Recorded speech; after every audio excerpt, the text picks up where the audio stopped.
Yes. Anita manages everything and Anita does manage everything, याच्यामधलं बरोबर वाक्य कोणतं, कोण सांगेल मला?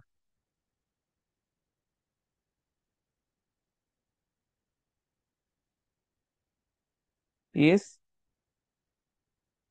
दोन्ही वाक्य सेम आहेत पोरांनो. फरक काय केला मी या ठिकाणी बघा, मॅनेजेस म्हटलंय मी या ठिकाणी. हे समजून घ्या तुम्ही. नाही कळलं मी परत एकदा सांगतो, एकदा क्लिअर झाल्यानंतर तुम्हाला पुढच्या गोष्टी सगळ्या सोप्या जातील. या ठिकाणी मी मॅनेजेस म्हटलंय बघा. आणि त्या मॅनेजेस एव्हरीथिंग. हा जो येस आहे ना पोरांनो, हा येस आहे ना, तो येस म्हणजेच काय असतो माहिती, लपलेला. काय असतो? It is does. That yes is does. तो येस काय आहे? डज आहे. म्हणजे अनिता मॅनेजेस एव्हरीथिंग आणि Anita does manage everything, both have got the same meaning. पण दुसरं वाक्य मी काय करतोय, जोर देऊन बोलतोय. समजा आता मला कोणी आईस्क्रीम खायला बोलवलं आणि मी त्याला म्हटलं की हो मला आईस्क्रीम आवडते, आय लाईक अन आईस्क्रीम, मला आईस्क्रीम आवडते. पण माझा शेजारी दुसरा मित्र येतो म्हणतो, अरे नाही याला आईस्क्रीम नाही आवडत. म्हणून नाही, तुला माहिती नाही, I do like an ice cream. म्हणजे नीट ऐका, लाईक म्हणजेच काय असतं, त्याच्या मागे लपलेला असतो ना, तो डू असतो. आय लाईक अन आईस्क्रीम म्हणजेच I do like an ice cream. मग त्याचा प्रश्न करताना मी काय करेल, डू ला पुढे घेईल. Do I like an ice cream? Negative काय होईल? I do not like an ice cream. म्हणजे डू घेतल्याशिवाय तुम्ही त्याचा प्रश्न करू शकत नाही साध्या वर्तमान काळामध्ये. डू का घ्यायचा पूर्ण नीट लक्षात ठेवा. म्हणजे I do, we do, you do, he he काय येणार? Does. She does, it does, they do. तसंच I manage, we manage, you manage, he manages, she manages, it manages, they manage. मग हे ही शी इट असेल ना, तर आपण काय करतो, येस लावतो. मग अनिता कोण आहे? अनिता कोण आहे, गडी माणूस का बाई माणूस? अनिता बाई माणूस आहे. मग अनितासाठी कोणतं प्रोनाउन वापरणार आपण? तर अनितासाठी आपण शी हे प्रोनाउन वापरणार, बरोबर. मग इथे काय झालं, शी मॅनेजेस एव्हरीथिंग. परंतु नीट समजून घ्या, परंतु जर तुम्हाला या वाक्याला जोर देऊन बोलायचंय, मग तुम्ही काय म्हणणार? Anita does manage everything. मग आता मला माहितीये, मॅनेजेसला तोडलं. मॅनेजेसच्या मागचा जो येस आहे ना पोरांनो, बघा येस तुम्हाला दिसतोय, हा लपलाय त्याच्या मागं. लपलेला कोण आहे माहितीये? लपलेला कोणी? डज आहे. त्याला बाहेर ओढून काढला. मग काय झालं? Anita does manage everything. त्याचा प्रश्न कसा होईल मग? क्वेश्चन कसा होईल? Does Anita manage everything? Anisha सगळं मॅनेज करते का? निगेटिव्ह काय होईल? Anita does not manage everything. किती लोकांना कळलंय सांगा मला? How many of you could understand this concept? आता आवाज येतोय का प्रतीक्षा? थोडा नेटवर्क इश्यू होता. क्लिअर झाला? एक वाक्य देतोय प्राजक्ता, प्रतीक्षा, सगळ्यांनी लक्ष द्या पोरांनो. समजून घ्या, हे नाही कळलं तर तुमचा चेंज, सॉरी, क्वेश्चन टॅगचा एक मार्क हमखास जाणार आहे. तर समजून घ्या मी काय सांगतोय. खूप सोपं आहे. जमते का बघा. एक साधं सिंपल सेंटेन्स मी तुम्हाला देतोय या ठिकाणी. याला मी क्लिअर करतोय. लेट मी क्लिअर दिस वन. एक वाक्य लिहितोय, बघा जमते का तुम्हाला. मी समजा म्हटलं,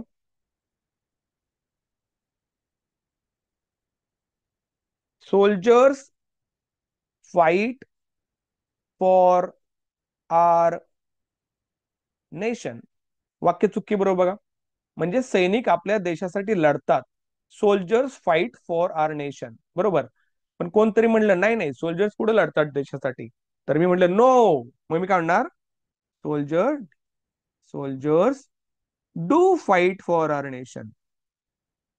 बघा काय म्हणले, soldier do fight for our nation. Our nation.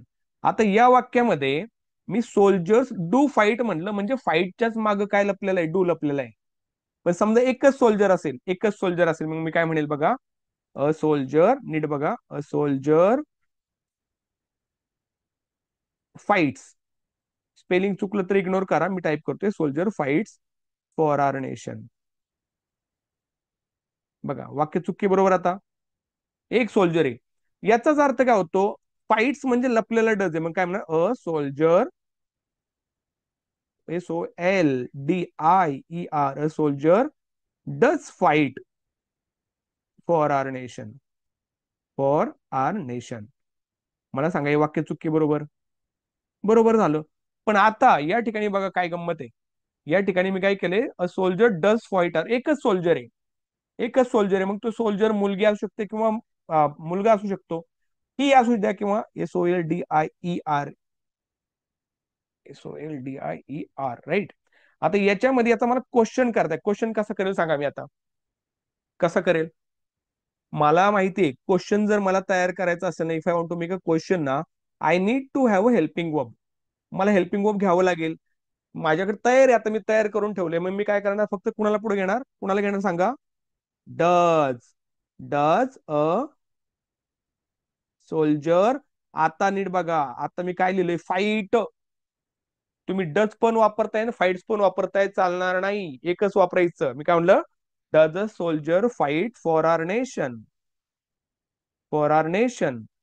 आता या वाक्यामध्ये काय झालंय, does a soldier fight, yes correct Prajakta, does a soldier fight for our nation.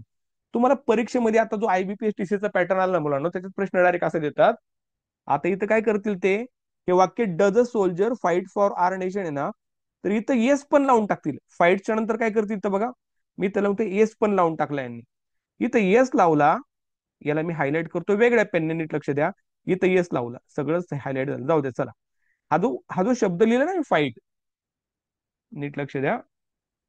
हा जो मी फाईट शब्द लिहिला या ठिकाणी कुठं, वेट,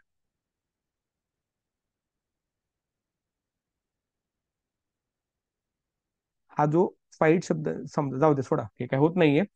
फाइट्स लिहिला आणि डज पण लिहिला, म्हणजे एक मैन में जैसे दो तलवारें नहीं रह सकती, उसी तरह does and fights not possible in a same sentence. का, फाइट्स म्हणजेच डज फाईट, फाइट्स म्हणजे डज फाईट, म्हणजे मला काय करावं लागेल, does a soldier fight for our nation. Soldier आपल्या देशासाठी लढतात का, and soldier does not fight for our nation. हे वाक्य खूप जास्त महत्वाचं आहे, समजून घ्या. आता याच्यामध्ये फायनाईट नॉन फायनाईट तर कळलं, पण हे किती लोकांना कळलं. आता एक वाक्य देतो मी तुम्हाला, परत एकदा ट्राय करा. वेळ लागला लागू द्या, याला समजून घ्या, हे खूप जास्त इम्पॉर्टंट आहे. साधा सिंपल सेंटेन्स मी तुम्हाला देतोय. मी समजा म्हटलं, we we attend a session, we attend a session. याला प्रश्न कसा करणार तुम्ही, डज वी वॉट अटेंड का do we attend a session, काय येणार सांगा मला. वी अटेंड अ सेशन, याचा प्रश्न काय होईल, does we attend a session or do we attend a session, कोणतं करेक्ट आहे. आता वीच्या नंतर क्रियापद येस प्रत्यय लागत नाही, म्हणजे I attend, we attend, you attend, he attends, she attends, it attends, they attend. म्हणजे वी अटेंड म्हटल्यानंतर अटेंडच्या मागे कोण लपलाय, डू लपलाय. मग क्वेश्चन काय झाला, do we attend a session. Negative काय झालं, we do not attend a session. ठीक आहे, हे झालं होतं पूर्ण आपलं, काल आपण याला घेतलं होतं. आता आपण जातोय आपल्या पुढच्या स्लाइडवर. बघा, ट्रान्झिटिव्ह झालं होतं. कसं ओळखायचं ट्रान्झिटिव्ह, बघा, when verb is followed by an object, त्या त्या क्रियापदानंतर जर कर्म आलं तर त्याला आपण काय म्हणायचं, कर्म म्हणजे द रिसिव्हर ऑफ ऍक्शन. बरोबर, समजा हा माऊस आहे, मी समजा म्हटलं, I I I purchased a mouse from market. I purchased a mouse from market, मी काय खरेदी केला, माऊस खरेदी केला. I purchased a mouse from market, म्हणजे खरेदी करण्याची क्रिया कोणावर घडली, माऊस वर घडली. म्हणजे परचेस हा शब्द वाक्यामध्ये काय झाला, ट्रान्झिटिव्ह वर्ब झाला. परंतु आता मी दुसरं वाक्य म्हटलं, दुसरं वाक्य असं म्हटलं, आय परचेस वाईजली, मी अतिशय हुशारीने शॉपिंग करतो. आय परचेस वाईजली, मग याच्यामध्ये मी कसं परचेस करतो, तर वाईजली परचेस करतो. याच्यात मला कुठेही ऑब्जेक्ट दिसत नाहीये. वाईजली काय झाला माझा, वाईजली ऍडवर्ब झालं. मग या वाक्यामध्ये परचेसच्या नंतर ऑब्जेक्ट नाही आलं, नाही आलं, मग त्याला काय म्हणायचं, इंटर्नेटिव्ह. बघा तुमच्या समोर स्लाइड आहे, if verb is not followed by an object, म्हणजे एखाद्या याच्यानंतर, एखाद्या कर्त्यानंतर जेव्हा जेव्हा आपल्याला ऑब्जेक्ट दिसत नाही, म्हणजे ऑब्जेक्ट जर वापरलेलं नसेल, तर 100% that verb is called as intransitive verb, म्हणजे आपण इंट्रान्झिटिव्ह ऑब्जेक्ट वर्ब असे म्हणतो. समजलं का सगळ्यांना हे, किती लोकांना कळलं. बघा, आता म्हणजे गीता इट्स फास्ट, गीता कशी खाते, पटपट खाते, बरोबर आहे, इट्स फास्ट. मग फास्ट काय झालं, फास्ट झालं ऍडवर्ब. पण मी समजा म्हटलं, Geeta eats a banana, Geeta काय खाते, बनाना खाते. बनाना काय झालं, खाण्याची क्रिया झाली, ऑब्जेक्ट झालं. या वाक्यामध्ये इट काय झालं, ट्रान्झिटिव्ह वर्ब झालं. But Geeta eat fast, Geeta पटपट खाते ऍडवर्ब झालं, खाण्याची क्रिया पटपट होते. मग हा जो इट शब्द आहे ना पोरांनो, हा काय झाला, हा झाला इंट्रान्झिटिव्ह वर्ब. किती लोकांना कळलं? पुढे बघा. नवनीत स्टडीड वेल. नवनीतने कसा अभ्यास केला? मी असं म्हणलं का Navneet studied mathematics? Navneet studied mathematics जर म्हटलं असतं ना मी, काय अभ्यास केला मॅथमॅटिक्स, तर मग ते ऑब्जेक्ट झालं असतं, त्याला आपण ट्रान्झिटिव्ह म्हणतो. Suresh drive slowly. सुरेश कशी चालवतो गाडी? स्लो चालवतो, स्लोली चालवतो. पण मी समजा इथं म्हटलं Suresh drive a car. Suresh काय चालवतो? कार चालवतो. मग चालवण्याची क्रिया कारवर उडते, मग तो झाला असता ट्रान्झिटिव्ह. मग याला आपण काय म्हणतो? हे सगळे इनट्रान्झिटिव्ह वर्बची उदाहरणं आहेत. किती लोकांना याच्यामध्ये डाऊट आहे? काल झालं होतं पोरांनो. Shall we move to the next one now? Yes, जायचं पुढं? जाऊ आपण पुढं. तुम्हाला कळलं असेल सगळं, आय होप सो. पुढे बघा. Yes, very good. आता हा जरा सोपा पार्ट आहे, म्हणजे लगेच लक्षात येईल तुमच्या. रेग्युलर वर्ब आणि इरेग्युलर वर्ब समजून घ्या थोडं मी काय म्हणतोय. समजा मला असं म्हणायचंय, आय लाईक अ मँगो. वाक्य चुकी, बरोबर? I like a mango correct आहे का नाही? बरोबर. पण मी समजा म्हटलं आय राईट अ लेटर. मी पत्र लिहितो. I write a letter. आणि मी म्हणून मी पत्र लिहिलं. आय रायटेड अ लेटर होतं का रे पोरांनो? असं ऐकलंय का तुम्ही? I रायटेड a letter. रायटेड ऐकलंय कधी? रायटेड कधीच होत नाही. म्हणजे I write a letter sentence correct आहे. मग राईटचं काय होतं? Prajakta very good. रोट होतं प्रतीक्षा. राईटचं रोट होतं. मग क्रियापदाचे प्रकार किती सांगा मला? ज्याला आपण क्रियापदाला काय म्हणतो? V1, बरोबर. दुसरा काय असतो? V2. तिसरा काय असतो? V3, माहितीये ना? आणि ज्याला V4 ला आपण काय म्हणतो? V+ing फॉर्म, बरं का? V4 म्हणजे पहिलं ग्रुप, ज्याला आपण present form, past form, past participle and ING फॉर्मला ज्याला कंटिन्युअस फॉर्म आपण म्हणतो. म्हणजे समजा टीच. टीचचं काय होईल रे? टीचड होईल का टॉट होईल? काय सांगा मला, बरोबर? टीचचं दुसरं रूप कोणतं? आय टीचड अ लेसन का आय टॉट अ लेसन? नीट आहे का बघा. आय टीचडच का taught a lesson? Correct, very good project. I taught a lesson. मी धडा शिकवला. I taught a lesson. मग मला सांगा, आपल्या या इंग्लिश लँग्वेज मध्ये जे सगळे वर्ब फॉर्म आहेत ना, त्यातले 90% वर्बला आपण ईडी फॉर्म लावला, त्याच्या मेन रूपला आपण ईडी फॉर्म लावला, तर त्याला डायरेक्ट ईडी फॉर्म लावून जर तुम्ही त्याचं दुसरं रूप तयार करतात ना, तर त्याला म्हणायचं रेग्युलर वर्ब. काय म्हणायचं रेग्युलर वर्ब म्हणजे? Suppose the past form of a verb is form by adding ED or T, या दोन पैकी काही लावा, to the end, then we need not to change the middle vowel sound. आता middle vowel sound कोणते कोणते असतात? 5 आहेत. A, E, I, O, U. आता प्रत्येक वाक्यामध्ये तर लव आहे बघा. लव मध्ये मी काय केले? ओ आहे. मग ओ चा V2 लवचं काय केलं? लव्ड झालं, बरोबर? लव्ड झालं म्हणजे आपण फक्त लावून काय टाकलं? तर ईडी फॉर्म लावला, झालं की समजा I love my country. I loved my country. मी माझ्या देशावर खूप प्रेम केलं. म्हणजे लवचं लव्ड केलं आपण, करेक्ट झालं. ईडी फॉर्म लावला. परंतु यांचं काय म्हणणं आहे? रेग्युलर वर्ब म्हणजेच काय? आपण त्यातला जो स्वर आहे, स्वर बदलत नाही. स्वर कोणते असतात? ए, आय, यू. लक्षात ठेवा. याच्यामध्ये टॉक आहे. टॉकला आपण काय लावलं? कोणता फॉर्म लावला? ईडी फॉर्म लावला. झालं का आपलं? टॉकचं टॉकड झालं, बरोबर. पण जर मी तुम्हाला म्हटलं टॉकचं टॉक झालं, बरोबर, मग टेकचं काय होईल? पूर्ण कोण सांगेल मला? टेकचं काय होईल? Yes, what will be second form of टेकचं? टेकड होतं का? टेक म्हणजे घेणे. मग टेकचा सेकंड फॉर्म काय होणार? येस, कोण सांगेल मला?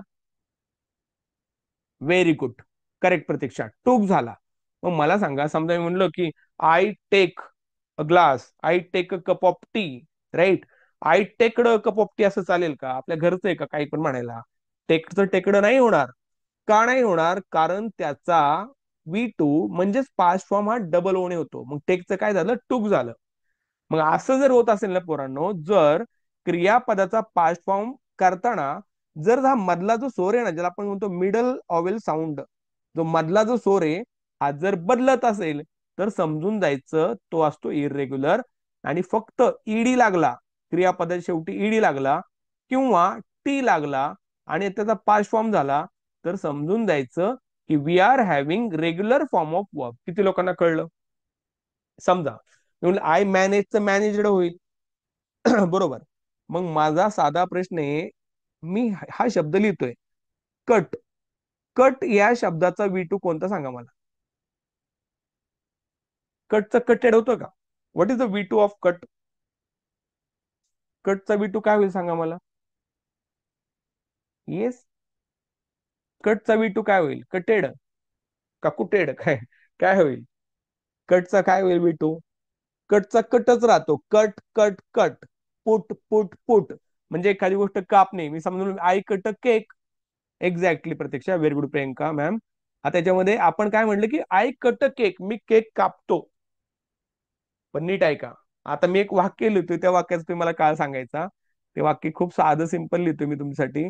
मी समजा म्हटलं आय कट अ केक. या वाक्याचा काळ कोणता आहे सांगा मला. कारण आय कट केक म्हटल्यानंतर, आय कट केक म्हटल्यानंतर कट हा V1 पण आहे. म्हणजे कट हा काय झाला? V1 पण झाला. पण असं पण होऊ शकतं का नाही, I cut cake, I cut a cake हा काय झाला? हा काय झाला? V2 पण झाला. मग तुम्ही काय म्हणणार, साधा वर्तमान काळ आहे का साधा भूतकाळ आहे? कोण सांगेल मला. येस अविनाश, कोणता काळ आहे?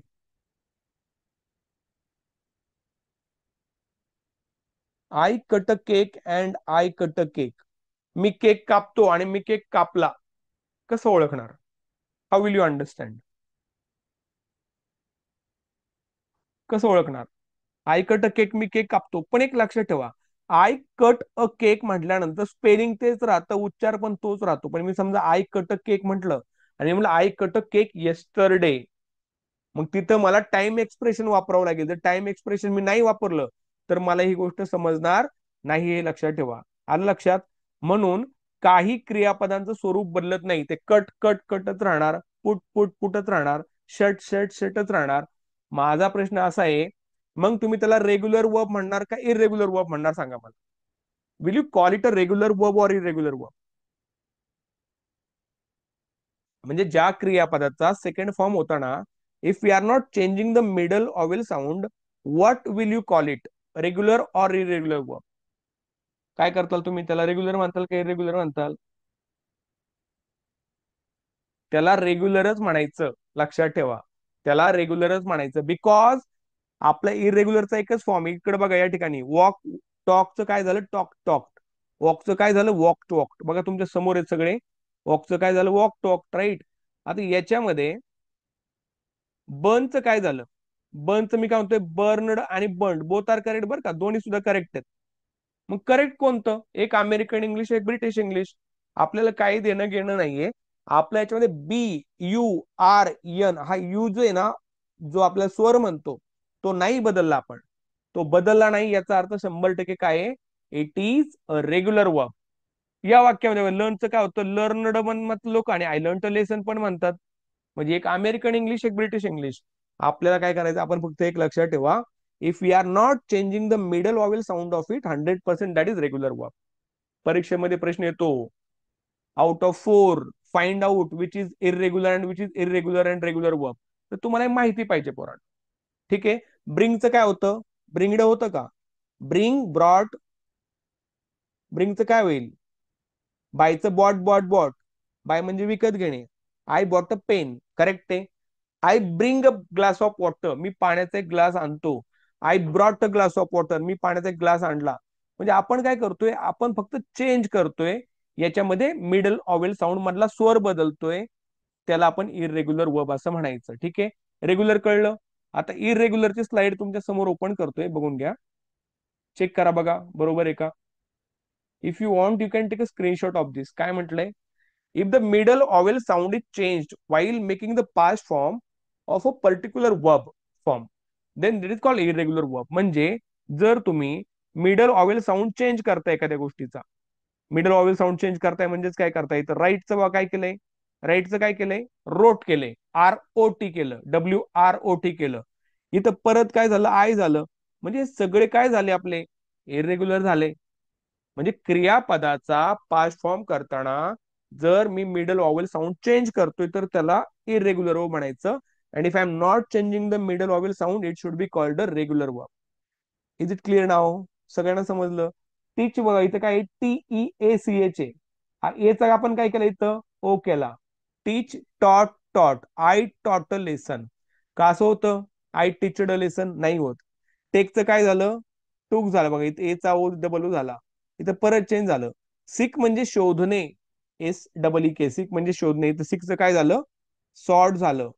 इथं पण सॉर्ट झालं. ब्रिंगचं काय झालं ब्रिंगचं काय झालं ब्रॉड झालं. ब्रिंगचं ब्रॉड झालं. ठीक आहे समजलं सगळ्यांना क्लिअर झालं. ओके आता मी काही तुमच्या समोर क्रियापद लिहितोय आणि त्या क्रियापदाचा अर्थ मी तुम्हाला सांगतोय. नीट लक्ष देऊन ऐका. किती लोकांना हे माहिती आहे सांगा मला. मी क्लिअर करतोय या ठिकाणी. पहिला शब्द मी दिला. एक एक शब्द आपण या ठिकाणी मोठी लाईन द्यायची आपल्याला. आता या वाक्याचा अर्थ काय होतो.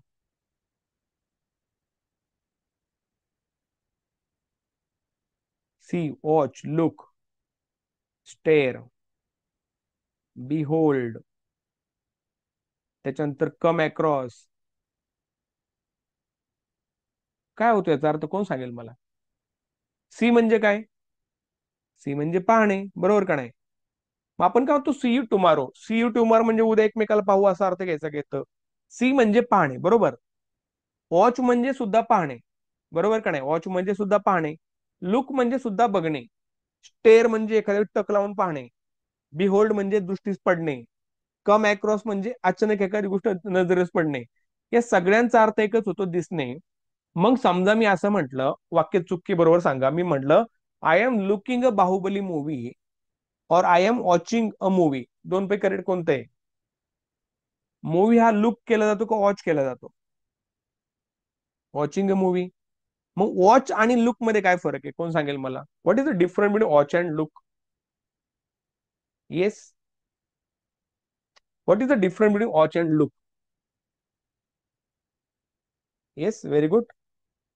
वॉच म्हणजे पाहणे पण वॉच म्हणजे काळजीपूर्वक पाहणे. लक्षात ठेवा वॉच म्हणजे काळजीपूर्वक पाहणे. आणि लुक म्हणजे एखाद्याकडे पाहणे. समजा मी म्हणले ही लुक ॲट मी त्याने माझ्याकडे पाहिलं. पण आपल्या बिल्डिंगच्या खाली आपल्या सोसायटीमध्ये एक व्यक्तीला आपण निवडतो नेमणूक करतो त्याची. त्याचं काम असतं सगळ्या गोष्टीवर लक्ष ठेवणं. त्याला तुम्ही काय म्हणताल वॉचमन म्हणताल लुकमन म्हणताल स्टेअरमन म्हणताल सीमन म्हणताल काय म्हणताल. आता या ठिकाणी जर तुम्ही त्याला लुकमॅन म्हटला म्हणजे कसं वाटेल ते बघा बरं. म्हणजे तुम्ही काय म्हटलं पाहिजे त्याला वॉचमनच म्हटलं पाहिजे. वॉच म्हणजेच काय पाहणे पण ते काळजीपूर्वक पाहणे. If you look something very carefully that is called watch. येते का लक्षात. आता एकाच अर्थाचे शब्द वेगवेगळ्या सिच्युएशन मध्ये वेगळ्या प्रकारे वापरले जातात. किती लोकांना समजले रेग्युलर आणि इरेग्युलर क्लिअर झालं सगळ्यांना. Shall we move to the next type of verb. आतापर्यंत आपले कोणते झाले मेन वर्ब झाला हेल्पिंग वर्ब झाला राईट. त्याच्यानंतर रेग्युलर झाला इरेग्युलर झाला. चार आपले वर्ब फॉर्म झालेले त्या ठिकाणी. आणि फायनाईट आपण घेतलं पण फायनाईट काय तुम्हाला सगळ्यांना कळलंच असेल. ते नंतर आपण घेणार आहे ठीक आहे बघू.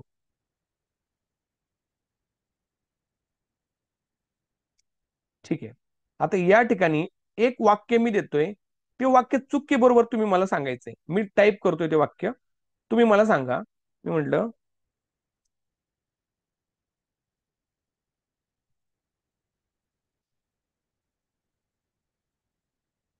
असं वाक्य वाचलंय का तुम्ही कधी आयुष्यात. I am loving my nation का आय लव्ह माय नेशन कोणतं करेक्ट आहे. I am loving my nation or I love my nation. Yes काय येणार. Yes I am loving my nation असं होऊ शकत नाही. आपण काय म्हणतो आय लव्ह माय नेशन बरोबर का नाही. I love my nation.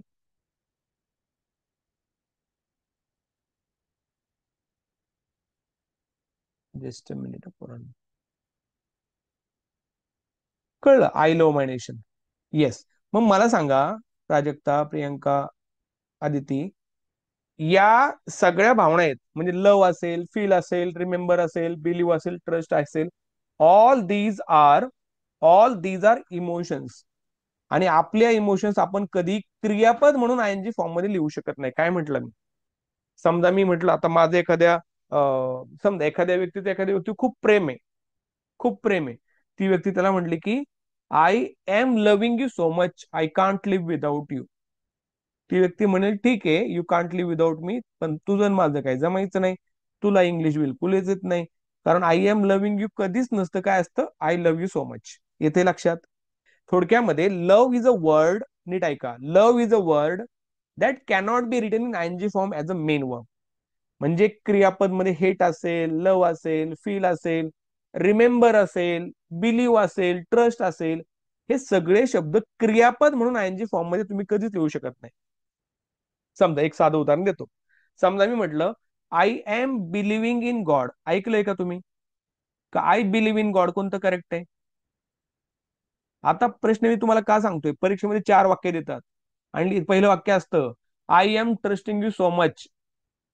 ते वाक्य आपल्याला बरोबर वाटतं आणि खाली विचारतात फाइंड आउट करेक्ट सेंटेन्स और incorrect sentence. So I am believing नसतं, आय बिलीव्ह इन गॉड असतं. माझा देवावर विश्वास आहे, आय बिलीव्ह इन गॉड असतं. आता समजा मी एखाद्याला म्हणलं हे 2 कोटी, माझा अनोळखी व्यक्ती आहे, त्याला म्हणलं हे 5 कोटी तुझे ठेव, मी आलो परत, आणि तू 100% पळूनच जाणार. पण मी जर त्याला म्हटलं अरे तू कसं काय पळून गेला, I trusted you, I trust you, का असं होईल? I am trusting you so much, हे पैसे घ्या, असं होतं का? सो आय एम ट्रस्टिंग कधीच होत नाही, आय ट्रस्ट यू होतं. कारण विश्वास ठेवणे ही मानसिक क्रिया आहे. It's a mental process, and the word that is use to show मानसिक क्रिया और mental process that cannot be written in आयएनजी form as a main verb. म्हणजे मानसिक क्रिया दर्शवणारा कोणताही शब्द क्रियापद म्हणून, मुख्य क्रियापद म्हणून तुम्ही, मी मुद्दाम म्हणतोय, मुख्य क्रियापद म्हणून तुम्ही आयएनजी फॉर्म मध्ये लिहू शकत नाही. येते लक्षात? परंतु समजा मी असं म्हटलं, मी तुम्हाला एक छोटं पत्र लिहिलं सगळ्यांना आणि सगळ्यात खाली शेवटी लिहिलं युअर लव्हिंग ब्रदर, तुमचा प्रेमळ भाऊ, मग चुकी बरोबर. युअर लव्हिंग ब्रदर, भाऊ कसा आहे? प्रेमळ आहे, मग चालेल. येते लक्षात? Your loving brother. पण मी समजा म्हटलं I am loving my family so much, wrong. कारण लव्हिंग असेल, हेटिंग असेल, फिलिंग असेल, रिमेंबरिंग असेल, बिलिव्हिंग असेल, ट्रस्टिंग आले असेल, हे शब्द चुकीचेच आहेत, लक्षात ठेवा. काय म्हटलं?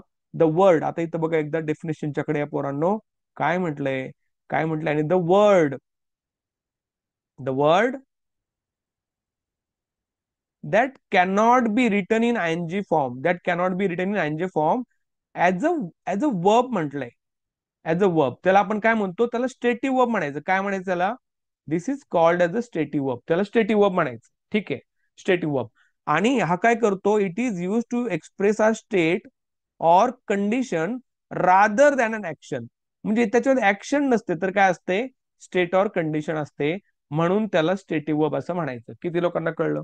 स्टेटिव्ह वर्ब समजलं म्हणजे the verb form that cannot be written in आयएनजी form as a verb, that is called stative verb. म्हणजे मी समजा एक वाक्य तुम्हाला परीक्षेत आलं की I am remembering everything about our past, I am remembering everything about our past, वाक्य चुकी बरोबर? 100% चूक. आय एम रिमेंबरिंग कसं काय होऊ शकतं? मग काय येणार? I remember everything about our past. एक लक्षात ठेवा, बिलीव्ह असेल, ट्रस्ट असेल, रिमेंबर असेल, फील असेल, all these are all these are stative verb. हे सगळेचे सगळे काय आहेत पोरांनो? स्टेटिव्ह वर्ब्स आहेत. किती लोकांना समजलं? डन. जायचं पुढं. आता त्याच्या विरुद्धार्थी पाहायचंय आपल्याला. त्याच्या विरुद्धार्थी शब्द आहे दुसरा, तो म्हणजे आहे कोणता? Dynamic verb. डायनेमिक. उदाहरणार्थ नीट ऐका मी काय सांगतोय. आता मी तुमच्याशी बोलतोय, बरोबर? तुम्ही मला ऐकताय. आता मी शिक्षक म्हणून काम करतोय, पण मी समजा माझ्या गावाला गेलो, मी शेतामध्ये काम करतोय, तर मी या प्रकारे वागू शकतो का? मला चेंज करावं लागेल स्वतःला ना. किंवा मी बाहेरच्या देशामध्ये गेलो, माझ्या फॅमिलीशी बोलताना कदाचित माझा टोन वेगळा असेल, मित्रांच्यात बसलो वेगळ्या पद्धतीने बोलेल. म्हणजे वी काय करतो? We people change our role according to situation. आपण म्हणतो ना, अरे त्याची पर्सनॅलिटी खूप डायनेमिक आहे बरं का, त्याची पर्सनॅलिटी कशी डायनेमिक आहे. मग पर्सनॅलिटी डायनेमिक असते म्हणजेच काय असते? डायनेमिक म्हणजे समथिंग दॅट चेंजेस, जी बदलते. पण मी असं म्हणणार नाही मी शिक्षक आहे, मी झोपताना सुद्धा शूज आणि सॉक्स वगैरे घालून, टायकोट घालून झोपणार, असं चालतं का? नाही चालत. म्हणजे थोडक्यामध्ये I have to change my role, मला माझा रोल बदलावा लागेल. मग याला आपण काय म्हणतो? डायनेमिक म्हणतो. काय म्हणतो याला? डायनेमिक म्हणतो. आपण एखादी गोष्टी बदलली तर त्याला डायनेमिक म्हणायचं. मग the word that can be return in आयएनजी form, काय म्हटलं? जो आयएनजी फॉर्म मध्ये लिहिता येईल. काय म्हणून? As a verb, as a verb, as a verb. क्रियापद म्हणून आयएनजी फॉर्म मध्ये जर मला एखादा शब्द लिहिता येत असेल तर त्याला मी काय म्हणणार, it is called as a dynamic verb. तर त्याला डायनॅमिक वर्ब असं म्हणायचं. आता पुढे ऐका. पुढे मी काय म्हटलं, such verbs are mostly use to indicate action, process or activity. म्हणजे असे जे शब्द असतात ना, ते काय करतात, आपली शारीरिक क्रिया असेल, if I am physically involved in that particular activity, then I can return in आयएनजी form. आता एखाद्याला पळायचंय, तो मनातल्या मनात पळेल का? एखाद्याला वजन कमी करायचंय, मी म्हटलं की चला मी आत्ताच 1 किलोमीटर मनातल्या मनात पळलोय, माझं वजन कमी होईल का? नाही होणार. मला फिजिकली पळावं लागेल. मग मी समजावलं, I am running very fast, मी खूप जोरात पळतोय, तर ते वाक्य बरोबर आहे. Because run is a word that I am using to show my physical action. म्हणजे शारीरिक क्रिया दर्शवणारा प्रत्येक शब्द तुम्ही आयएनजी फॉर्म मध्ये लिहू शकता. थोडक्यामध्ये काय पोरांनो, क्रियापद म्हणून त्याला आयएनजी फॉर्म मध्ये तुम्हाला लिहिता येतं. त्याला तुम्ही काय म्हणायचं, it should be called as a dynamic verb. त्याला डायनॅमिक वर्ब असं म्हणायचं. बघा, वॉच आहे. वॉच म्हणजे पाहणे. आता आपण मूवी पाहता, थिएटरमध्ये तुम्ही जाता, तिकडं स्क्रीन चाललंय आणि तुम्ही तिकडे तोंड करून बसताल का? लोक म्हणतील याचा अँटेना फिरलाय, मी पिक्चर इकडे चाललाय, हा बा माघारी पाहतोय. म्हणजे वॉच म्हणजे again we are involved in that process of we are involved in that process of watching a movie. म्हणजे तुम्ही फिजिकली ऍक्टिव्ह असाल एखाद्या क्रियेमध्ये, तर तो शब्द क्रियापद म्हणून तुम्ही एनजी फॉर्म मध्ये लिहिता, म्हणून त्याला म्हणायचं डायनॅमिक वर्ब. पुढे बघा, इटे, खाणे. मनातल्या मनात खातो का आपण? नाही ना. मनातल्या मनात खाल्लं असतो तर लोक उपाशी राहून मेली असती. आपण खातो म्हणजे आपल्या तोंडाची हालचाल होते, दाताने एखादी वस्तू चावतो, दॅट इट काय झालं, डायनॅमिक वर्ब झालं. Listen, now you are listening to मी.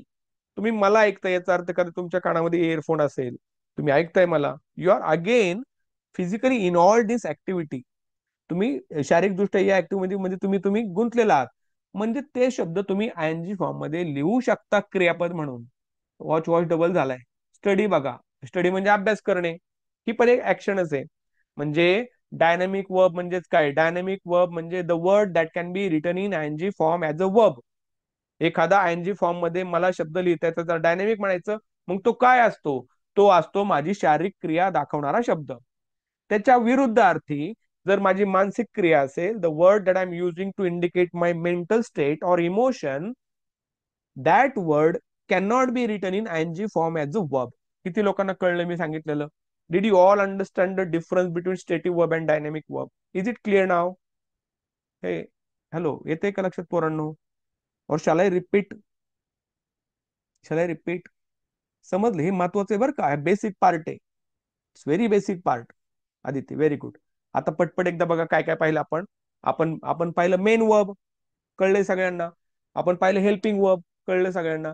आपण पाहिलं स्टेटिव्ह वर्ब, आपण पाहिलं डायनॅमिक वर्ब, आपण पाहिलं ट्रान्झिटिव्ह वर्ब, आपण पाहिलं इनट्रान्झिटिव्ह वर्ब. 6 प्रकारचे क्रियापद आपण आता पाहिलेली आहेत. आता आपण पाहतोय पुढच्या प्रकारचं क्रियापद. जायचं पुढं.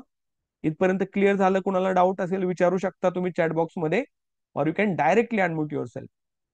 वर्ब ऑफ बिंग, नीट ऐका. Verb of Bing. बिंग म्हणजे अवस्था दर्शवणारा शब्द. काय म्हटलं मी? बिंग म्हणजे अवस्था दर्शवणारा शब्द. आपण याला याला हायलाइट करू. आपण चांगला पेन घेऊ, वेगळा कलरचा थोडा. येस, याला घेऊ आपण, म्हणजे व्यवस्थित दिसेल. The word that is use to show, तो चाला परत जाऊ द्या, चला. Show a state of being म्हणजे एखाद्या व्यक्तीची किंवा वस्तूची अवस्था दर्शवणारा जो शब्द असतो ना पोरांनो, क्रियापद असतं, त्याला वर्ब ऑफ बिंग असं म्हणायचं. वर्ब ऑफ बिंग असं म्हणायचं. बघा, आता याच्यामध्ये ही लिस्ट तुमच्या समोर आहे. Be, being, been, am, is, are, was, were, ही सगळी लिस्ट आहे पोरांनो. It is a list. एक एक बघा. पहिला आहे, आय एम अ डॉक्टर. मी डॉक्टर आहे. आता ही डॉक्टर असण्याची अवस्था आहे का क्रिया आहे? म्हणजे डॉक्टर असला तर डॉक्टर काय असं इंजेक्शन वगैरे असं ते जे काय असतं, स्टेथोस्कोप म्हणतात ना त्याला, असं काय फिरवत फिरवत आला तरच डॉक्टर असतो का तो? डॉक्टर डॉक्टर असतो, बरोबर का नाही? डॉक्टरचे, बरोबर का? आय एम अ डॉक्टर ही अवस्था झाली. पुढे मी म्हटलं की त्या बेडवर त्या वॉर्डमध्ये झोपलेले सगळे पेशंट्स आहेत, म्हणजे they are patients. They are patients. हे काय झालं? They are patients.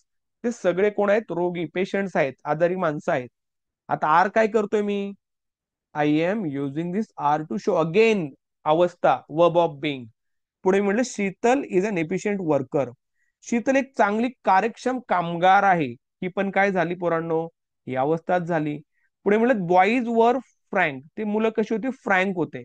आता माझा प्रश्न असा आहे पोरांनो, या सगळ्या वाक्यांमध्ये मी काय करतोय, एम, इज, बघा याला आपण टिक करू.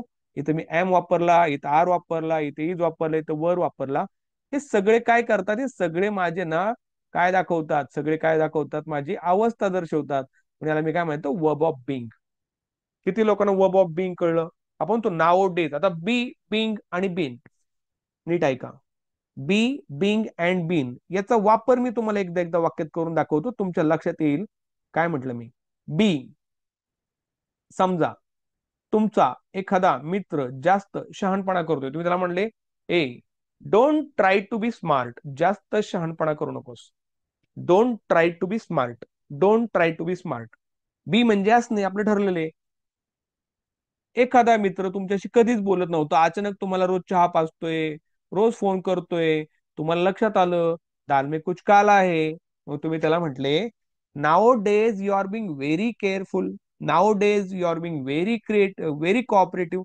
हल्ली तू खूपच जास्त कोऑपरेटिव्ह झालायस. बिंग म्हणजे चालू काळ झाला पोरांनो.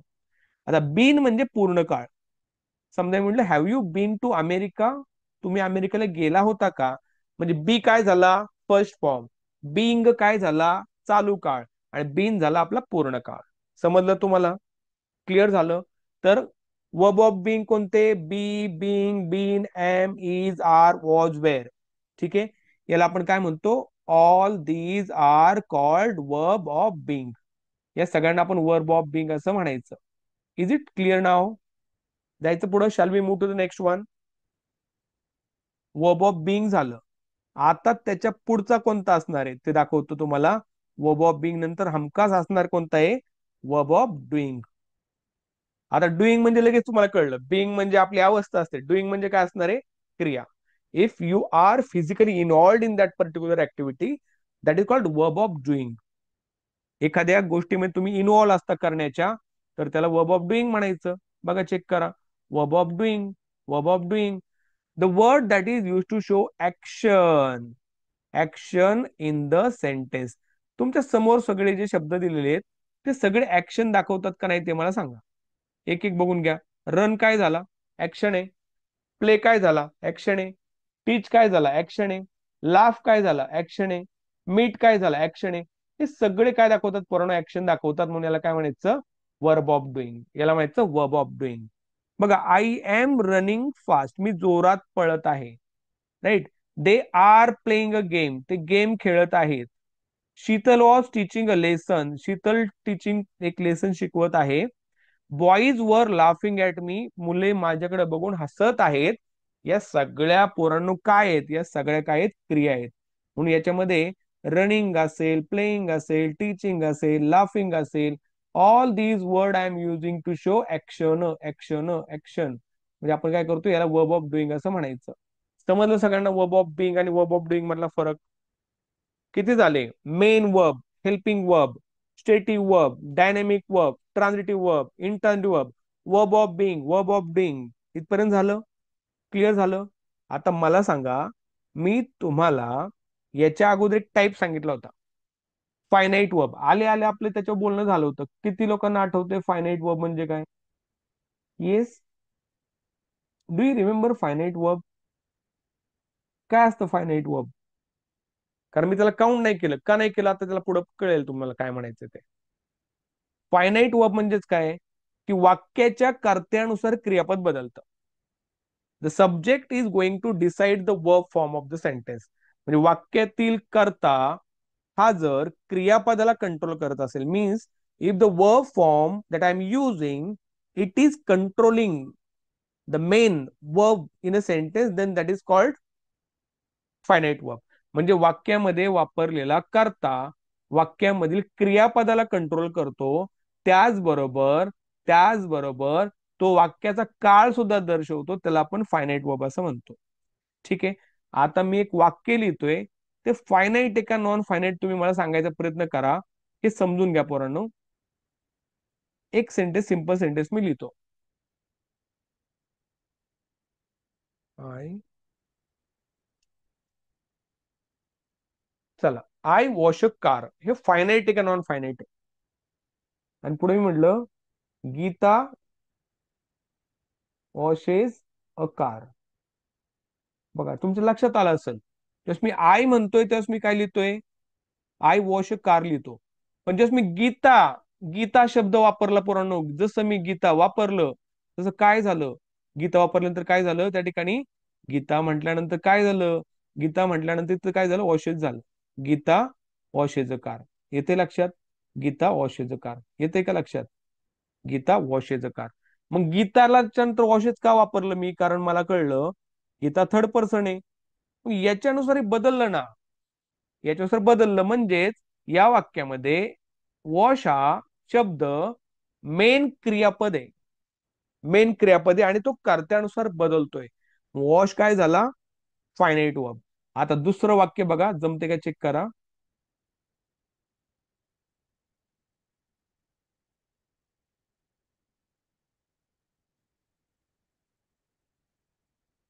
I like to wash a car.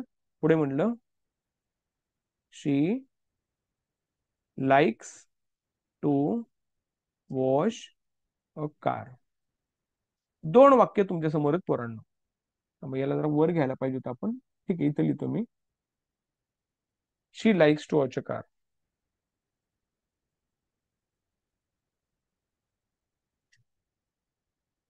सांगा या वाक्यातलं मेन वर्ब कोण कोण सांगेल मला. I like to wash a car and she likes to wash a car, या वाक्यातलं मेन वर्ब कोणतं आहे? Which one is the main verb in this sentence? Yes,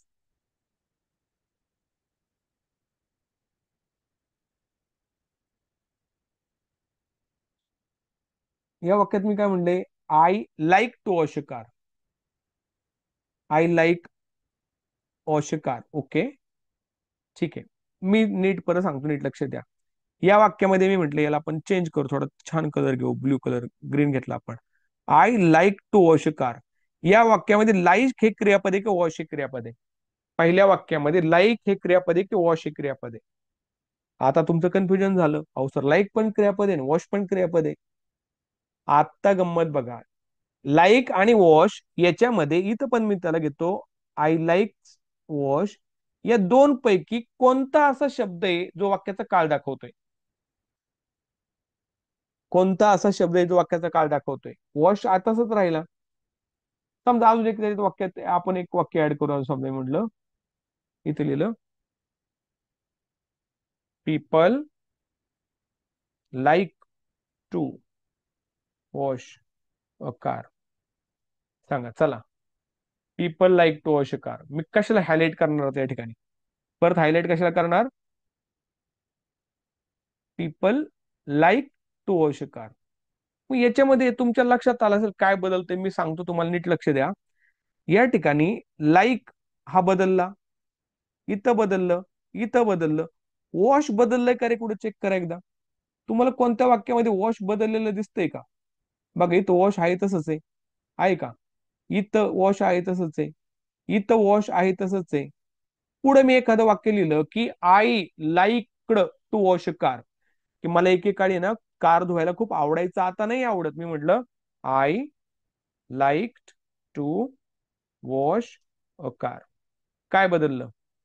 like बदललं का वॉश बदललं? काय बदल सांगा मला. येस, हे कळलं पाहिजे, व्हेरी गुड. म्हणजे याच्यामध्ये लाईक बदललं. जे बदलतंय ना पोरांनो, जे बदलतंय, लाईक बदललं, जे बदलतंय, जे बदलतंय, जे बदलतंय, त्याला म्हणायचं finite verb. Very good Aditi, Priyanka, very good. So जे चेंज होतं त्याला काय म्हणायचं? जे चेंज होतं त्याला म्हणायचं फायनाईट. आणि ज्याला फरकच पडत नाही, ते अक्षरशः म्हणजे वेगळं राहतं, नाम निराळं राहतं, इट इज, बघा मी काय म्हणतो, the verb it looks like a verb but that is not a verb. Why? Because it does not change according to subject. वाक्यातील कर्त्यानुसार ते बदलत नाही. And it doesn't change according to tense, म्हणजे the verb form which is not controlled by the subject and it is not used to indicate main tense in a sentence, that is called non finite verb. Infinitive नाही बरं का, त्याला म्हणायचं non finite verb. ठीक आहे, एक वाक्य देऊ अजून, जमेल का? ट्राय करा, मी क्लिअर करतोय.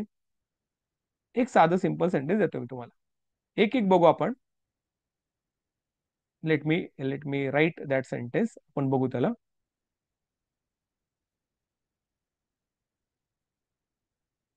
I love to sing a song. पुढे मी म्हटलं सी अ, Sita loves to sing a song. Sita loves to sing a song. ठीक आहे. तिसरं, हे दोन वाक्य तर कळली सगळ्यांना. आता याच्यामध्ये मी तिसरं वाक्य ऍड करतो, या ठिकाणी ऍड करतो, इथे ऍड करतो. We loved to sing a song. तुमच्या समोर तीन वाक्य आहेत पोरांनो, तिन्ही वाक्य बारीक लक्ष देऊन वाचा. I love to sing a song, मला गाणं म्हणायला प्रचंड आवडतं. I love to sing a song. Sita आहे, सीता कोण आहे? थर्ड पर्सन आहे. मग सीता जर असेल तर आपल्याला माहितीये, काय माहितीये आपल्याला? सीता जर असेल ना पोरांनो, तर इथे काय होतं? इथे काय होतं? या ठिकाणी आपण थर्ड पर्सन सिंग्युलर प्रोनाउन असल्यामुळं लव्ज करतो. झालंय का बघा, चेक करा. लव्ज म्हणजे काय असतं आठवते का? लपल्याला येस येतो. लपल्याला येस म्हणजे काय आहे? डज आहे. म्हणजे Sita loves to sing a song म्हणजेच काय? Sita does. Very good Prajakta. म्हणजे Sita does love to sing a song. कोणतरी म्हटलं नाही सीताला आवडेल, no, Sita does love to sing, does love to sing a song. याच्यामध्ये काय बदलते आणि काय बदलत नाही तुम्ही मला सांगा. याच्यामध्ये काय बदलते आणि काय बदलत नाही? याच्यामध्ये हा जो शब्द आहे तुमच्या समोर लव, हा बदललाय का? चेक करा. बदलला ना. इथं हा बदलला, हा पण बदलला. म्हणजे पहिल्या वाक्यामध्ये तो शब्द बदलला. Very good Priyanka ma'am, very good. म्हणजे हा शब्द बदलतोय. पहिल्या वाक्यात I love to sing a song, नीट ऐका, मला गाणं म्हणायला आवडते. पुढं सीताला गाणं म्हणायला आवडते. Sita love to sing a song. आम्हाला गाणं म्हणायला आवडायचं. We love to sing a song. आवडायचं भूतकाळात, आता आवडत नाही, आमचा घसा खराब झाला, आम्ही नाही गाणं गात. We love to sing a song. परंतु काय बदललं नाही? आता नीट ऐका बघा मी काय म्हणतोय. आता काय नाही बदललं पोरांनो? काय नाही बदललं? हे बदललंय का? चेक करावं. हे चेक कराय हाय का? तसंच आहे की असंच थांबलंय बिचारा, याला काही फरक नाही पडत. तुम्ही काही म्हणजे याला कम्प्लिटली न्यूट्रल राहतंय, याला नाही फरक पडत तुम्ही कोणत्या प्रकारचं काळ वापरताय आणि काय करताय. म्हणजे करता कोणता असू द्या, आम्हाला काही फरक पडत नाही. काळ कोणता असू द्या, आम्हाला काही फरक पडत नाही. आम्ही पूर्ण वेगळे राहतो म्हणून आम्ही नॉन फायनाईट आहे. आम्ही फायनाईट नाहीये, आम्ही नॉन फायनाईट आहे. म्हणजे याला काय म्हणायचं? Non finite verb. किती लोकांना कळलं नॉन फायनाईट बद्दल? थोडी आयडिया आली. नॉन फायनाईट म्हणजे काय? That is something that does not change according to tense in a sentence. That is something that is not controlled by the subject. वाक्यातील कर्त्यानुसार न बदलणारा, वेगळा आरामात राहणारा, तसेच वाक्यामध्ये काळाशी संबंध नसलेला पण क्रियापदासारखा दिसणारा परंतु क्रियापद नसणारा शब्द म्हणजे नॉन फायनाईट वर्ब. काय म्हटलं? वाक्यामध्ये तो क्रियापदासारखा दिसतो पण मुख्य क्रियापद नसतो. वाक्यातील कर्त्यानुसार त्याचं स्वरूप बदलत नाही. त्याचबरोबर वाक्यामध्ये तो मेन काळ दर्शवित नाही, म्हणून त्याला म्हणायचं non finite verb. Is it clear now? इथपर्यंत क्लिअर झालं सगळ्यांना? जायचं का पुढे आपण? आता याचं रेकॉर्डिंग पण देतोय मी तुम्हाला, तुम्ही याचं बघून घ्या. ज्यालाही कळलं म्हणजे एक लक्षात ठेवा, फायनाईट नॉन फायनाईट वर्बवर किती टक्के? 100% प्रश्न येतोच येतो. कोणता पेपर काढा, मग तो टीईटीचा काढा किंवा कोणताही काढा, तुम्हाला प्रत्येक पेपरमध्ये तो पेपर क्वेश्चन पाहायलाच मिळेल. 101% तो तुम्हाला त्या ठिकाणी पाहायलाच मिळेल. त्याच्यामुळे नाही कळलं विचारा. एमपी असू द्या, एमपीएससी असू द्या किंवा सरळ सेवा असू द्या, आयबीपीएस टीसीएस पॅटर्न असू द्या, तुम्हाला नॉन फायनाईट वर क्वेश्चन येतातच येतात. जायचं पुढं. Shall I move to the next one? Okay. पूर्ण एक सांगा मला, आपली ब्लॅक स्क्रीन चांगली दिसते का हे चांगली दिसते? ब्लॅक स्क्रीन चांगली आहे का हे चांगले? म्हणजे आपण काल ब्लॅक स्क्रीन वर घेत होतो, काही व्हाईट स्क्रीन कोणतं फ्रेश वाटतं, हे का ते? त्यानुसार मी पुढची स्लाइड बनवेल. Okay, thank you. ठीक आहे, थँक्यू. आपण हेच घेऊ आपण. म्हणजे मी हे बनवून घेतलेला वॉटरमार्क वगैरे टाकून घेतलाय आज. I hope it's look better. मग ते नाही तर पूर्ण अंधारात बसल्यासारखं वाटत होतं, पण ठीक आहे, ते डिजिटल बोर्ड वगैरे छान दिसतंय, ह्याच्यात हे छान दिसतंय. आता उद्या पेन टॅब येईल माझ्याकडे, मला लिहिता येत नाही ऍक्च्युली, मी पेन टॅब ऑर्डर केलाय, उद्या येऊन जाईल तो पेन टॅब. तर मला बरंच काही लिहायचंय स्लाइडवर, मी लिहू शकेल त्यावेळेस. आपण जायचं पुढं. आता आपण जाऊ पुढं. बघा तुमच्या समोर नॉन फायनाईट वर्बची स्लाइड ओपन केली आहे मी. चेक करा पोरांनो. काय म्हटलंय, नीट ऐका, नीट ऐका, नीट ऐका, नीट वाचा. काय म्हटलंय, काय म्हटलं? द वर्ब, कोणतं verb? Which is not controlled by the subject, ज्याच्यावर सब्जेक्टचा फरक पडत नाही. And it is neither use as a main verb. तसंच वाक्यामध्ये मुख्य क्रियापद म्हणून वापरलेलं नसतं. तसंच is not indicate tense in a sentence. It is called as non finite verb. म्हणजे वाक्याच्या कर्त्याच्या स्वरूपानुसार न बदलणारा, वाक्यामध्ये मुख्य क्रियापदाचा रोल न प्ले करणारा, तसंच वाक्यामध्ये टेन्स न दाखवणारा शब्द हा नॉन फायनाईट वर्ब असतो. तो क्रियापदासारखा दिसतो पण क्रियापद, मुख्य क्रियापद तो नसतो. पुढे बघा, Nisha likes to play badminton म्हटलंय. काय म्हटलं? Nisha likes to play badminton. Nisha आहे, मुलगी आहे, बाई माणूस आहे, थर्ड पर्सन आहे. She likes, Nisha likes to play. पुढं, पेंटिंग इज माय हॉबी. इथे इज म्हटलं. The teacher gave us a painting printed notes. आता प्रत्येक वाक्यामध्ये तुम्हाला आहे ना वेगवेगळं दिसतंय. पुढे 2+V1 दिसतंय, कुठे इथं आयएनजी फॉर्म दिसतोय, कुठे इथं थर्ड फॉर्म दिसतोय. तुम्ही फक्त एवढं चेक करा, पहिल्या वाक्यामधलं मेन वर्ब कोणते सांगा मला. Which is the main verb in the first sentence? Nisha likes to play badminton. नीट ऐका. आता निशाला आवडतंय बरं का, निशाला बॅडमिंटन खेळायला आवडतंय. पण आपण काय करू, लाईकच्या ऐवजी लाईकड करून टाका. आवडायचं, निशाची चॉईस बदलली आता. निशा लाईकड टू प्ले बॅडमिंटन. या वाक्यामध्ये लाईकचं लाईकड झालं, पण टू प्ले बदललं का रे? किंवा भविष्यामध्ये Nisha will like to play badminton. Nisha had liked to play badminton. Nisha has like to play badminton. तो टू प्ले बदलतच नाही, टू प्ले तसंच राहते. टू प्लेला आपण म्हणतो दॅट इज कॉल्ड इन्फिनिटिव्ह. आता लक्षात घेऊ नका, फक्त एवढं लक्षात ठेवा, हे बदलत नाही. पुढं, पेंटिंग इज माय हॉबी. या वाक्यातलं मेन वर्ब कोणी सांगेल, कोण सांगेल मला? Which is the main verb in this sentence? Painting is my hobby. Which one is the main verb in this sentence?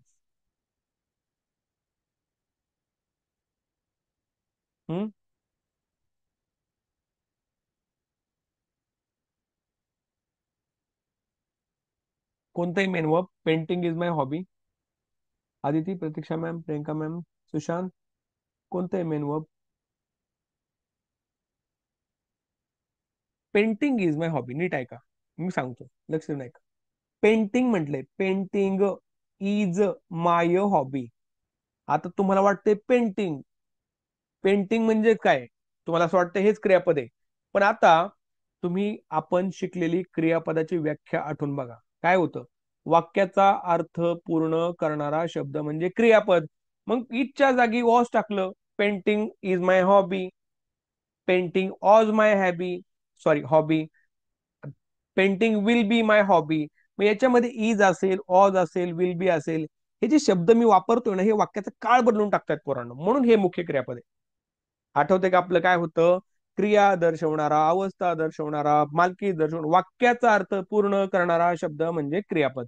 तो painting is my hobby in this sentence is a main verb आहे. Painting नाही, याचा अर्थ तो painting करणे माझा छंद आहे. मी असं म्हणलं का I am painting a picture? नाही.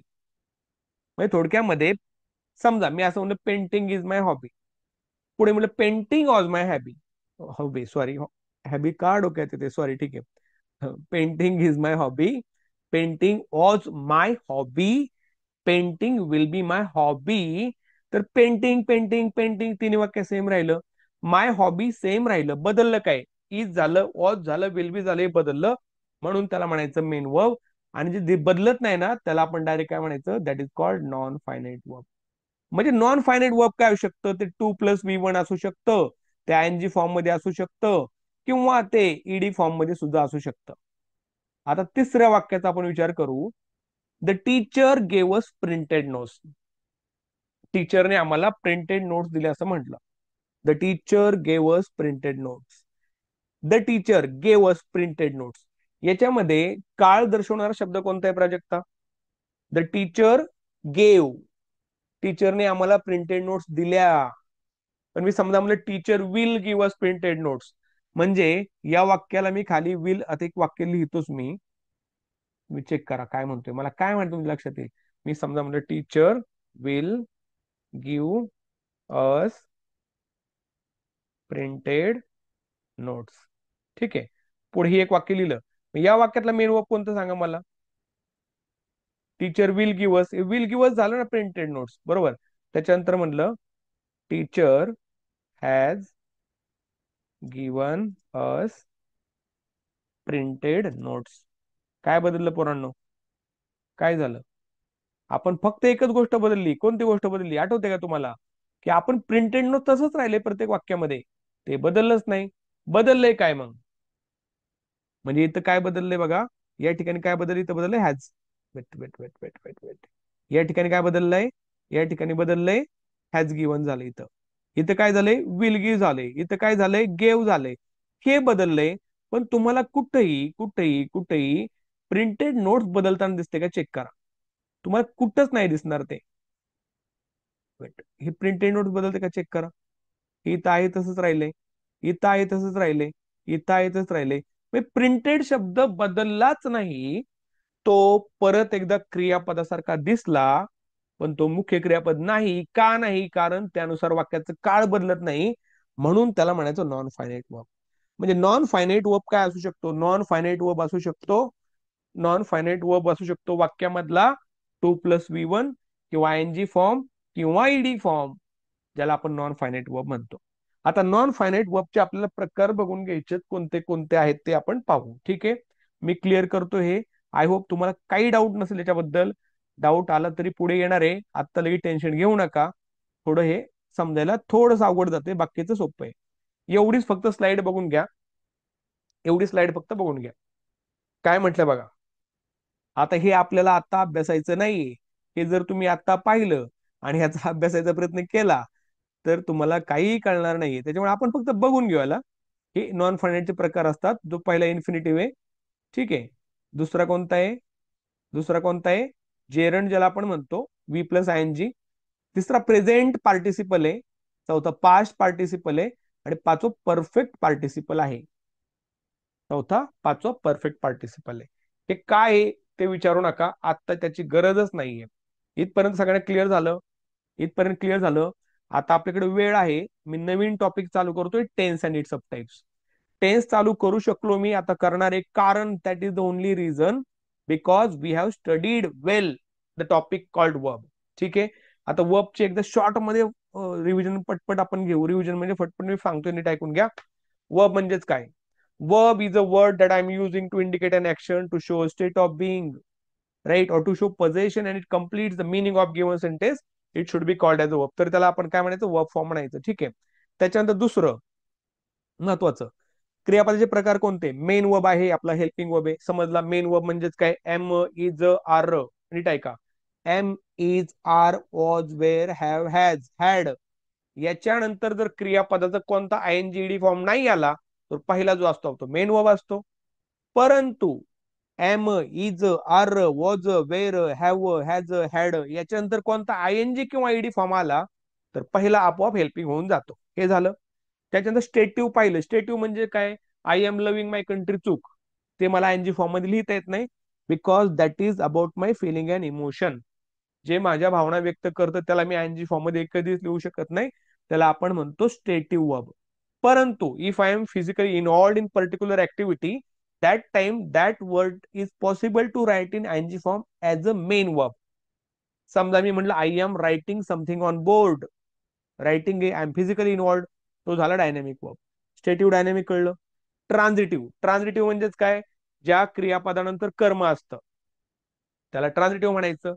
समजा मी म्हटलं I watched Pushpa 2 movie. What did I watch, काय पाहिलं, पुष्पा 2. पाहण्याची क्रिया कोणा घडली, पुष्पा 2 वर घडली.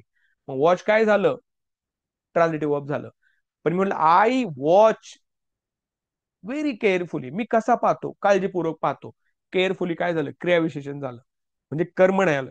म्हणजे सेम वाक्यामध्ये दोन वेगळे वाक्य, वॉचेस वापरतोय मी, बट एका वाक्यामध्ये ऑब्जेक्ट आलं, कर्त्या क्रियापदानंतर ऑब्जेक्ट आलं, ट्रान्झिटिव्ह वर्ब झालं, क्रियापदानंतर ऑब्जेक्ट नाही आलं, इन ट्रान्झिटिव्ह झालं. आय होप इट्स क्लिअर नाव. त्याच्यानंतर पुढचं झालं स्टेटिव्ह झालं, डायनेमिक झालं, ट्रान्झिटिव्ह झालं, इंटर्न आता फायनाईट. फायनाईट वर्ब म्हणजेच काय? ज्या वाक्यामध्ये कर्त्याचं स्वरूप हे क्रियापदाचं स्वरूप हे कर्त्यानुसार बदलतं आणि तो शब्द वाक्यामध्ये मुख्य क्रियापद असतो, तोच शब्द वाक्यामध्ये काळ दर्शवतो, त्याला आपण म्हणायचं finite verb. The verb form which is used as a main verb which is controlled by the subject and it is used to show tense in a sentence, it should be called as a finite verb. आणि non finite म्हणजे काय? The word that seems like main verb. Seems म्हणजे दिसतं, भासतं. That seems like a main verb but it is not controlled by the subject. But it is not controlled by the subject. It is not used to indicate tense in a sentence. It is not playing the role of a main verb in a sentence. It should be called as a non-finite verb. त्याचे प्रकार पडतात 5. Infinitive, gerund, present participle, past participle and perfect participle. Clear झालं इथपर्यंत? Any doubt about दिस? इथपर्यंत सगळ्यांना समजलं? Yes. आता नवीन topic, नवीन slide open करतोय. आता याच्यासाठीच केला होता सगळा अट्टाहास असं म्हणायचंय तुम्ही, कारण हा टॉपिक सगळ्या परीक्षेच्या इंग्लिशचा बेस आहे. This the best part of everything. सगळ्यांचा महत्वाचा भाग म्हणजे टेन्स आणि इट्स सबटाइप्स. तर टेन्स तुम्हाला चांगल्या प्रकारे समजलाच पाहिजे. टेन्स नाही समजला तर तुम्हाला काही प्रॉब्लेम म्हणजे काही कसलेच प्रॉब्लेम तुम्हाला सुटणार नाहीत पुढे. ठीक आहे. आता टेन्स म्हणजेच काय? टेन्स म्हणजेच काय? तो before I start with this topic call tense, let me ask you few simple question based on the topic call tense. Okay. Tense म्हणजेच काय? तर वाक्यामध्ये अवस्थेची किंवा क्रियेची वेळ दर्शवणारा शब्द म्हणजे काळ. काय म्हटलं मी? The word that is use to indicate the time of action or a state or position, it is called tense. म्हणजे वाक्यामध्ये अवस्थेची वेळ, क्रियेची वेळ किंवा मालकीची वेळ दाखवणारा शब्द म्हणजेच काळ. उदाहरणार्थ समजा मी म्हटलं I have a family. I have a family, मला फॅमिली आहे. समजून घ्या फक्त, नीट ऐका. आय हॅव अ फॅमिली, मला फॅमिली आहे. तर हॅव म्हणजे आत्ता माझ्याकडे फॅमिली आहे. पण समजा उद्या मी समजा गेलो हिमालयात निघून कुंभमेळ्यात कायमचं तिकडे म्हणलं की oh I had a family, माझी फॅमिली होती. I had a family. मी जाणार नाही, काळजी करू नका. आमच्या घरचे हळूच म्हणजे हा तुम्हाला कळलं ना मला काय म्हणायचं. आय हॅव अ फॅमिली म्हणजे माझी फॅमिली आहे. आय हॅड अ फॅमिली, माझी फॅमिली होती.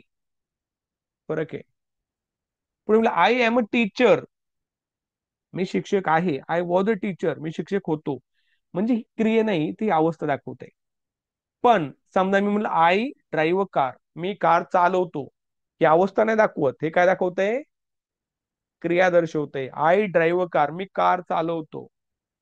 मी कार चालवायचो, I drove a car. I have driven a car. म्हणजे वाक्यामध्ये क्रियेची वेळ, नीट ऐका, वाक्यामध्ये क्रियेची वेळ, अवस्थेची वेळ, मालकीची वेळ दर्शवणारा शब्द म्हणजेच काळ. म्हणजेच काळ. ठीक आहे. मग काळाचे प्रकार किती पोरांनो सांगा? माहिती तुम्हाला? आता आपलं बोलणं चाललंय, we are talking, we are having discussion. तर तुम्ही मला ऐकताय ना? This are present tense. म्हणजे आपलं आयुष्य वर्तमान काळ, भूतकाळ आणि भविष्यकाळ याच्यात गोल गोल गोल गोल फिरत असतं. समजा बघा, म्हणजे मी एक एक महत्वाची गोष्ट मी सांगतो सगळ्यांना, तुम्ही पण ऐका. त्याच लोकांचं भविष्य उज्ज्वल राहतं जे वर्तमान काळात जगतात. काय म्हटलं? आता तुम्ही सगळे जे लोक आहात ते करिअर ओरिएंटेड आहेत. तुम्ही आता प्रेझेंट मध्ये मला ऐकताय. याचाच अर्थ पास्ट मध्ये जेव्हा तुम्ही मागे वळून पाहताल अजून 4 वर्षांनी, तर तुम्हाला कळेल हा मी लेक्चर्स अटेंड केले, मला फायदा झाला, मी पहिल्याच वर्षी पोस्ट काढली. बरोबर? तुमचा पास्ट पण चांगला होतो. ज्या लोकांचा प्रेझेंट चांगला असतो, जे लोक प्रेझेंट मध्ये राहतात, प्रेझेंट म्हणजे वर्तमान काळात जगतात, भूतकाळाचा पश्चाताप करत नाही, भविष्यकाळ चिंता करत नाही, वर्तमान काळामध्ये स्वतःला झोकून देतात, तेच लोक आयुष्यामध्ये यशस्वी होतात. आता लेक्चर मध्ये बसलाय पण विचार करतोय आता घरी गेल्यावर काय खायचं बाबा, काय स्वयंपाक केला असेल. नाही, मी आता लेक्चर मध्ये आणि सकाळपासून मी हेच नाही केलं, सकाळी असं नव्हतं व्हायला पाहिजे, झालं गेलं सोडून द्यायचं, येणार पुढचं काय होईल ते होईल. आत्ता जगून घ्यायचं, आत्ता जे करताय ते मन लावून करायचं. त्याच्यामुळे कायम लक्षात ठेवा, ऑलवेज बी इन प्रेझेंट. जे लोक वर्तमान काळात जगतात त्यांचा भूतकाळ पण चांगला होतो, आणि त्यांनी वर्तमान काळ चांगल्या जगल्यामुळे यांचा येणारा भविष्यकाळ सुद्धा उज्ज्वल राहतो, लक्षात ठेवा. आता हे झालं बाकीचं तत्वज्ञान, ते सोडा. आता माघारी या. थोडक्यात काय सांगितलं मी? काळ म्हणजे वाक्यामध्ये क्रिया दर्शवणारा, अवस्था दर्शवणारा नाही तर त्यांची वेळ दर्शवणारा, क्रियेची वेळ, अवस्थेची वेळ, मालकीची वेळ दर्शवणारा शब्द म्हणजे क्रियापद. इथपर्यंत समजलं? काळाचे तीन प्रकार पडतात. मी तुमच्याशी बोलतोय वर्तमान काळ. सकाळी मी पुण्यात शिवाजीनगरला होतो, तो माझा भूतकाळ. उद्या परत मी तिकडे जाणार, हा माझा भविष्यकाळ. येते लक्षात? हा माझा भविष्यकाळ. म्हणजे वर्तमान काळ, भूतकाळ, भविष्यकाळ, वर्तमान काळ, भूतकाळ, भविष्यकाळ. हे तीनच काळ आहेत का? तरी तीन काळ नाही, टोटल काळ आहेत. किती आहेत? 12.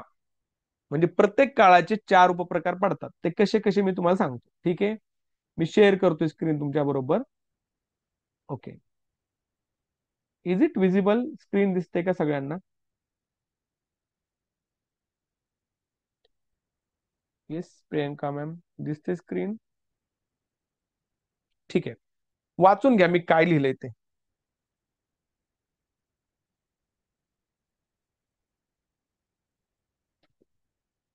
Read whatever I have written on the screen. Tense is a verb form that is used to express the time of action, state or possession. म्हणजे म्हणजे काय? म्हणजे काळ म्हणजे टाइम दाखवतो. कशा दाखवतो? क्रियेचा दाखवतो, अवस्थेचा दाखवतो, आणि पोझिशन म्हणजे मालकीचा पण जो काळ दाखवतो, त्याला आपण काय म्हणतो? त्याला टेन्स असं म्हणतो. त्याला आपण टेन्स असं म्हणतो. Verb keeps on changing according to tense in a sentence. Verb हे काय होतं? वाक्यामध्ये काळानुसार बदलत राहतं. आपलं ठरलेलं आहे, माहिती आहे आपल्याला. समजा मी आय राईट अ लेटर, मी पत्र लिहितो. I am writing a letter, मी पत्र लिहित आहे. I have written a letter, मी पत्र लिहिलेले आहे. I have been writing a letter, मी पत्र लिहित आलेलो आहे. म्हणजे राईट, रोट, रिटन हे बदलत राहतं वाक्यामध्ये क्रियापद, म्हणून त्याला म्हणायचं verb keeps on changing according to what kind of tense you are using in the sentence. म्हणजे क्रियापद बदलत राहतं काळामध्ये. म्हणून या वाक्यामध्ये बघा, Suresh is presenting his project. Now in this sentence Suresh is presenting his project. या वाक्यामध्ये प्रेझेंटिंग हा काळ दाखवतोय, ऍक्शन दाखवतोय. सुरेश इज अ मॅनेजर हा काय दाखवतोय? अवस्था दर्शवतोय. Suresh had a big company हे काय दाखवते? पोझिशन दाखवतोय. Are you getting my point? It is showing position in a sentence. म्हणजे क्रियेची वेळ, अवस्थेची वेळ, मालकीची वेळ दाखवून वाक्याचा अर्थ पूर्ण करतो तो शब्द काळ सुद्धा दर्शवतो. क्लिअर झालं? या स्लाइड बद्दल कोणाला काही डाऊट असेल विचारा, डाऊट नसेल क्लिअर म्हणा. We will move to next one. I hope it's clear now. खूप सोपं आहे. परत सांगतो. वेळ. काळ म्हणजे काय? काळ म्हणजे वेळ. कशाची वेळ? काळ म्हणजे काय? वेळ. कशाची वेळ? काळ म्हणजे वेळ कशाची? तर क्रियेची, अवस्थेची, मालकीची.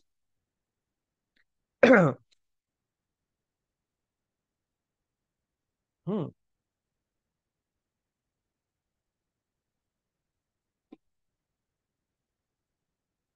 चला पुढच्या स्लाइडवर जाऊ आपण. एकदा स्क्रीनशॉट मारून टाकायचा. काय म्हटलं? There are three main tenses. महत्वाचे 3 मेन टेन्सेस आहेत. There are 3 main tenses in a sentence. आणि त्यांचा बदल होत जातो कशानुसार? कशानुसार बदलतो? तो बदल होतो याच्या 4 प्रकारानुसार. पहिला प्रकार कोणता आहे? साधा. साधा म्हणजे कसा? सिंपल. दुसरा कसा आहे? चालू. आपण म्हणतो ना, तो खूप साधा आहे, हा चालू आहे. ते साधा चालू तो नाही बरं का, हा वेगळा साधा चालू आहे. म्हणजे याला आपण साधा वर्तमान काळ म्हणू, simple present tense, present continuous tense, present perfect tense पूर्ण वर्तमान काळ, आणि प्रेझेंट परफेक्ट कंटिन्युअस टेन्स चालू पूर्ण वर्तमान काळ. म्हणजे वर्तमान काळाचे 4 प्रकार पडतात. प्रेझेंटचे 4 प्रकार पडतात. कोणते? Simple, continuous, perfect, perfect continuous. म्हणजे साधा, चालू, पूर्ण, चालू पूर्ण. जसे वर्तमान काळाचे 4 प्रकार पडतील, तसेच भूतकाळाचे सुद्धा 4 प्रकार पडतील. कोणता? साधा, चालू, पूर्ण आणि चालू पूर्ण. म्हणजे simple past tense, past continuous tense, past perfect tense and past perfect continuous tense. तसेच फ्युचरचे सुद्धा 3 प्रकार पडतील, 4 प्रकार पडतील. Simple, continuous, perfect and perfect continuous. साधा भविष्यकाळ, चालू भविष्यकाळ, पूर्ण भविष्यकाळ आणि चालू पूर्ण भविष्यकाळ. अशा प्रकारे टोटल काळ किती असतात? तर टोटल आपल्याला 12 काळांचा अभ्यास करायचा आहे. 12 काळांचा अभ्यास करायचा आहे. ठीक आहे. इथपर्यंत काय डाऊट आहे कोणाला? Is it clear to everybody? याच्याबद्दल काय डाऊट आहे की काळांचे प्रकार आपण पाहिले? साधा, चालू, पूर्ण, चालू पूर्ण. ठीक आहे. Shall I clear this? Shall I clear this? Clear करू, जायचं पुढं. खूप महत्वाचा टॉपिक आहे पोरांनो. नाही कळला मला विचारा. I will explain each and everything to you. Present tense पहिला आपण घेतोय वर्तमान काळ. Very good Pratiksha. वर्तमान काळ. याचा स्क्रीनशॉट मारा पहिला. काय म्हटलं? सब्जेक्ट प्लस V1 म्हटलंय, नीट ऐका. V1 चा प्रकार आता तुम्हाला कळला असेल. V1 काय असतं? कोण सांगेल मला? V1 काय असतं? V1 काय असतं? V1 म्हणजे क्रियापदाचं मूळ रूप. क्रियापदाचं मूळ रूप. मग कधी कधी क्रियापदाला इथं यस किंवा ईएस प्रत्यय सुद्धा लागू शकतो. कधी लागतो कोण सांगेल मला? येस किंवा येस प्रत्यय कधी लागतो क्रियापदाला? जर जर आपला कर्ता ही शी इट असेल तर लागतो. बरोबर का नाही? आठवतंय का? म्हणजे या ठिकाणी या ठिकाणी कर्त्यानंतर क्रियापदाचं पहिलं रूप येतं. किती रूप असतात? टोटल 4 असतात. माहितीये ना कोणता? Present form, past form, past participle आणि कंटिन्युअस फॉर्म, ज्याला आयएनजी फॉर्म म्हणतो. म्हणजे समजा समजा म्हणलं drink, I am drinking water. ड्रिंकचं काय होतं? ड्रँक, ड्रंक आणि drinking. Drink, drank, drunk and drinking. Write, wrote, written, writing. Sing, sang, sung, singing. येते का लक्षात? तर याच्यामधला बाकीचं नाही तर पहिला V1 म्हणजे क्रियापदाचं मूळ रूप इथं वापरलं जातं. म्हणजे क्रियापदाचा पहिला फॉर्म वापरला जातो. परंतु जर जर वाक्याचा कर्ता थर्ड पर्सन सिंग्युलर असेल, म्हणजे समजा ही शीट असेल, तर वाक्यातील मूळ क्रियापदाला येस किंवा येस प्रत्यय हा लागतोच लागतो, लक्षात ठेवा. परंतु समजा एखाद्या वाक्याच्या सुरुवातीला आलं की नम्रता, नम्रता आलं. मग नम्रता तुम्ही म्हणता अरे सर तुम्ही म्हटले होते ही शीट लागतो इथे नम्रता आलं. अरे नम्रतासाठी सर्वनाम कोणतं वापरणार? तो नम्रता असतो का? तो नम्रता नसतो. मग नम्रता कोण असते? ती असते. शी, नम्रता शी थर्ड पर्सन झाली. राईट. किंवा त्याच्या जागेवर नामदेव घ्या. नामदेव कोण आहे? गडी माणूस आहे. ही येणार त्या ठिकाणी. तर ते तुम्ही लक्षात ठेवा. BMW कार काय? निर्जीव वस्तू इट येणार. बरोबर. तर V1 काय म्हटलं मी बघा. V1 काय करतं? ऍक्शन दाखवतो. It is use to show action. Action word. इथं काय लिहिलाय? वर्ड कोणता लिहिलाय? Write. It is use to show state of being as well. याला स्टार करा, गोल करा, चौकोन करा, आयत करा, वर्तुळ काढा, काहीही करा. हे पाठ ठेवायचं. मी जे सांगतोय ते पाठ ठेवायचं. Am is are. काय म्हटलं? Am is are. आणि पोझिशन दाखवण्यासाठी हॅव, हॅज याचा मेन वर्ब म्हणून वापर केला असेल. काय म्हटलं? नीट ऐका, नीट ऐका. जर वाक्यामध्ये am is are have has, am is are have has used as a main verb, 100% tense is going to be simple present tense. So the thing is, if I am using am, is, are, have, has as a main verb in a sentence, 101% the tense will be simple present tense. आता मी तुम्हाला definition सांगितली, हे तुम्हाला कळली. पण तुम्हाला आता हे तर कळलं असेल ना मेन वर्ब म्हणजेच काय म्हणते मास्तर, हेल्पिंग वर्ब म्हणजेच काय. हे समजण्यासाठी आपण वर्ब वर जवळ 4 लेक्चर टाकलेत आतापर्यंत. हे आपलं 4थं लेक्चर आहे आजचं. वर्ब टॉपिक किती महत्वाचा होता कळलं का तुम्हाला? तो जर कळला तरच पुढचं कळणार तुम्हाला. ठीक आहे, येते लक्षात? नाही कळलं, रेकॉर्डिंग आहे, पाठ बघून घ्या एकदा परत परत. ठीक आहे. काय म्हटलं? V1. मग मला कोण सांगेल एम चा इथचा V2 काय होतो? एम चा इथचा V2 काय होतो पोरांनो? इथचा V2 काय होतो? वॉज होतो का? बरोबर का? पुढं आरचा दुसरं रूप काय होतं? आरचा भूतकाळ काय होतो? काय होतो? काय होतो? वेअर होतो. होतो का? आरचा भूतकाळ वेअर होतो. म्हणजे वॉज आणि वर हे काय झाली? क्रियापदे दुसरं रूप झाली. म्हणजे म्हणजे साध्या वर्तमान काळात means in simple present tense am is are जर मेन वर्ब वापरला तो साधा वर्तमान काळ होतो. परंतु साध्या भूतकाळामध्ये काय होतं, वॉज वर याचा मेन वर्ब म्हणून वापर केला जातो, ते नंतर बघू आपण. इथपर्यंत क्लिअर झालं? ठीक आहे. एक एक वाक्य बघा, मी सांगतो नीट ऐका. आय एम अ डॉक्टर, वाक्य बरोबर आहे. क्वेश्चन काय होईल? Am I a doctor? I am not a doctor. She is a nurse. She is a nurse. Question काय होईल? Is she a nurse? She is not a nurse. They are, they are compounders. Are they compounders? They are not compounders. या सगळ्या वाक्यामध्ये मी, मग ते प्रश्नार्थी असू द्या, विधानार्थी असू द्या, नकारार्थी असू द्या, सगळ्या वाक्यामध्ये मी एम इज आर हे मेन वर्ब म्हणून वापरलं. सगळ्या वाक्यांचा काळ कोणता आहे? सगळ्या वाक्यांचा काळ कोणता आहे माझा? सिंपल प्रेझेंट टेन्स आहे. येते लक्षात? तसं हॅव आणि has.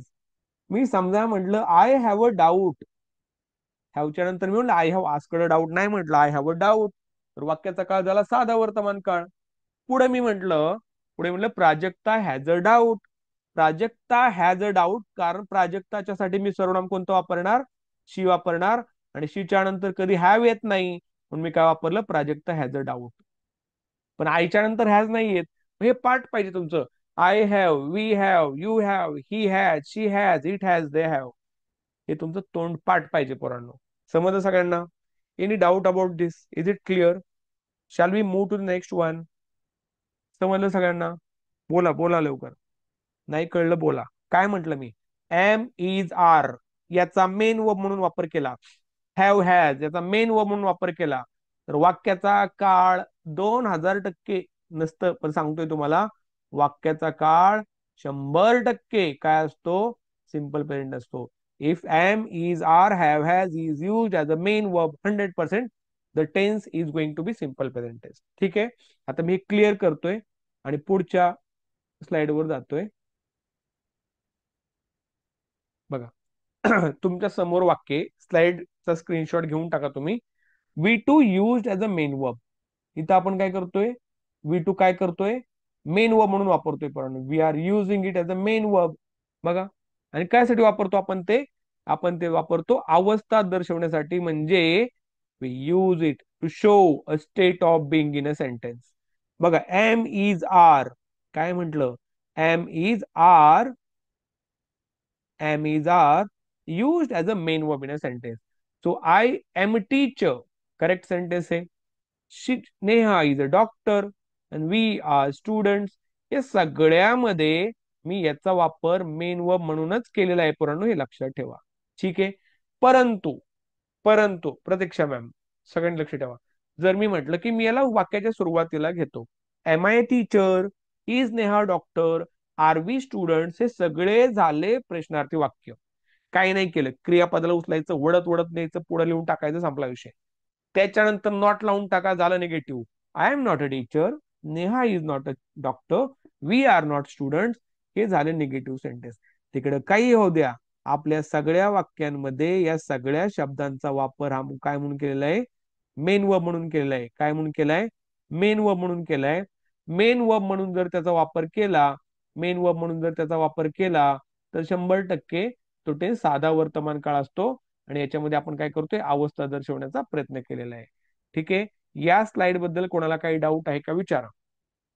Any doubt you have regarding this slide, or is it clear now? समजलं?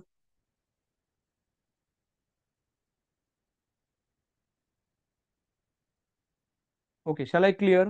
ओके, चला पुढे पाहतोय आपण. ऍक्शन. आता अवस्था झाली, आता क्रिया बघू. क्रिया म्हणजे अवस्था, सॉरी, क्रिया म्हणजे काय? तर ऍक्शन.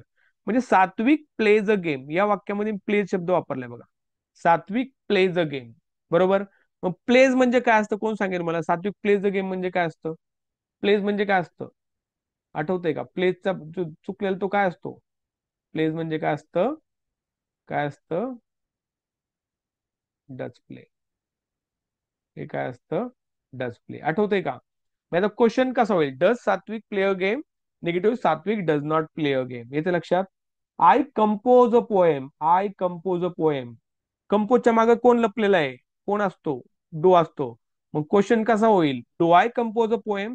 निगेटिव्ह काय होईल, I do not compose a poem. पुढं, सोल्जर्स फाईट ब्रेवली, सैनिक शूरपणाने लढतात. क्वेश्चन काय होईल, do soldiers fight bravely, negative होईल soldiers do not fight bravely. तर सगळी वाक्य तुम्ही प्रश्नार्थी पण करू शकता आणि त्यांचा वापर तुम्ही नकारार्थी वाक्यामध्ये सुद्धा त्या ठिकाणी करू शकता. ठीक आहे. Any doubt about this, any doubt. Action कळली का? सात्विकच्या नंतर प्लेस का आलं कळलं का सगळ्यांना? कारण सात्विक थर्ड पर्सन आहे. सात्विक साठी ही हे प्रोनाऊन येणार. सोल्जर साठी कोणतं येणार? सोल्जर साठी दे हे प्रोनाऊन येणार. तो दे फाईट ब्रेवली अशा प्रकारचे वाक्य होणार. ठीक आहे. I think I have made my self clear. अजून एक शेवटचं वाक्य, शेवटचा पार्ट बघून घ्या. मग आपला प्रेझेंटचा तो तुमच्या बऱ्यापैकी लक्षात येऊन जाईल. पजेशन म्हणजे मालकी. आता मालकी वापरते, काय वापरतो आपण? हॅव आणि हॅज वापरतो ना. बघा, चेक करा. वेट वेट वेट, काय म्हटलंय मी? It is use to show possession in a sentence. Have आणि हॅजचा पजेशन वापर केला जातो. मी काय म्हणतो, Ramesh has a bungalow. Ramesh has a bungalow. मग रमेश कोण आहे? रमेश गडी माणूस आहे, पुरुष आहे, मग काय येणार? ही. मग ही असेल तर वाक्यात आपण काय वापरतो? हॅज वापरतो. बरोबर का? चेक करा. Ramesh has a bungalow. बरोबर. याचा जर क्वेश्चन करायचं कसं होणार? हॅज म्हणजे काय असतं आठवतंय का? हॅज म्हणजे काय असतं? Does have. आठवतंय का? हॅव म्हणजे काय असतं? Do have. बरोबर, हे लक्षात ठेवा. म्हणजे आता they have a big property in Pune. परत हॅवचा वापर काय केलाय? मेन व म्हणून केलाय. बघा इथं पुढे काय आलं नाही, सोल्ड, परचेस्ड वगैरे. Natasha has a bike. परत ह्याच्या पुढे ईडी फॉर्म नाही आला. आणि तर I have a कझन in USA, इथं सुद्धा कोणता फॉर्म नाही आला. म्हणजे वाक्यामध्ये, या तिन्ही चारही वाक्यामध्ये आपण हॅव याचा वापर काय करतोय? याचा वापर करतोय आपण मालकी दाखवण्यासाठी. मालकी म्हणजेच पजेशन दाखवण्यासाठी आपण याचा वापर करत आहे. ठीक आहे. किती लोकांना समजलं हे सांगितलेलं? How many of you could understand the concept that we have discussed in today session? समजलं सगळ्यांना? येस. कोणाला काही डाऊट आहे का? Yes, very good Prajakta, very good Pratiksha ma'am. आता नीट आहे का? Very good Aditi. आता शॉर्ट मध्ये एकदा आपली, तुम्हाला माहिती आहे समअप करायचे थोडं फास्ट, पटपट सांगतो. नीट आहे का? क्रियापदाचे प्रकार पाहिले कोणते कोणते असतात? Main verb, helping verb, stative, dynamic, transitive, intransitive, finite, non finite. 8 प्रकार पाहिले. टेन्स किती असतात? 3 असतात, प्रेझेंट, पास्ट आणि फ्युचर. आपण कोणते प्रकार पाहिले त्याचे? आपण त्याचे प्रकार कोणते कोणते पाहिले? साधा, चालू, पूर्ण, चालू, पूर्ण, प्रत्येक 4, म्हणजे टोटल 12 होणार आहेत वाक्य. टोटल 12 वाक्य होणार आहेत. म्हणजे आपण 12 नाही, आपण किती करणार आहे? 36 वाक्य करणार आहे. ते कसं ते नंतर सांगतो तुम्हाला. ठीक आहे. आज एवढं आपण पाहिलेले. आता मला वाटतंय 1.5-2 तास झालेले आहेत. काही डाऊट आहे का कोणाला कशाबद्दल? Any doubt you have got regarding anything, you should ask. Yes. Sushant, समजलं का शिकवलेलं? ठीक आहे. Priyanka ma'am, very good. Aditi done. Pratiksha ma'am, Priyanka ma'am done सगळ्यांना? ठीक आहे, चालेल. आपण उद्या परत भेटतोय 6 वाजता. उद्या याचा पुढचा पार्ट घेऊ. प्रत्येक टॉपिक झाल्यानंतर त्या टॉपिक वरचे क्वेश्चन्स आपण घेत जाऊ. याचं रेकॉर्डिंग तुम्हाला उद्या मिळून जाईल तुमच्या याच्यावर. ठीक आहे. फक्त मला हाय करा, माझ्या लक्षात राहणार नाही कारण बरेचसे नाव आहेत. हाय करा, मी तुम्हाला ते रेकॉर्डिंग पर्सनल पाठवून देतो. गरज पडली तर बघून घ्या. आणि त्याला युट्यूबवर 2x नावाचा प्रकार असतो, पळून पळून पाहायचं. ठीक आहे, तुम्ही इथे पळवू शकता. चालते, थांबायचं आपण. So thank you very much for joining. आपण भेटतोय उद्या, मी लिंक शेअर करतो. चालेल. Thank you guys. Good night. Bye.